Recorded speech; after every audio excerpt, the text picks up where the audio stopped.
માંગરોળ તાલુકાના દિવાસા ગામના લોકોએ ખરાબ રસ્તાઓ મુદ્દે મામલતદાર માંગરોળને આવેદનપત્ર આપ્યું છે।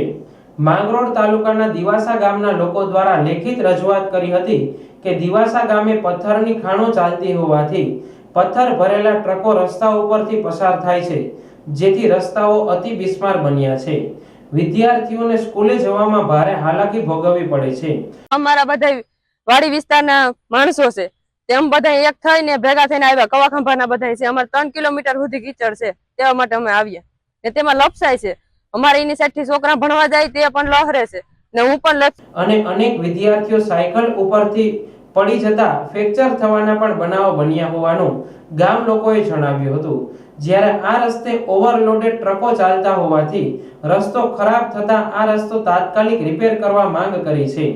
હું મામલતદાર કચેરીમાં આવ્યો અને અમારે રસ્તાનો પ્રોબ્લેમ છે અને રસ્તાની અંદર અમારે ગોઠણે રીબડા થઈ ગયા, તો કોઈ હાલવામાં કે કોઈ નિશાળિયાઓને કે કોઈ હલાય એવી પરિસ્થિતિ નથી। બધી રસ્તો આખો જે ગાડી હાલે છે ખાણીવાળાની ગાડીવાળા બગાડી નાખ્યા અને રસ્તાની અંદર બહુ પ્રોબ્લેમ છે, એટલે અમે અહીં આવેદનપત્ર મામલતદારને આપવા આવ્યા।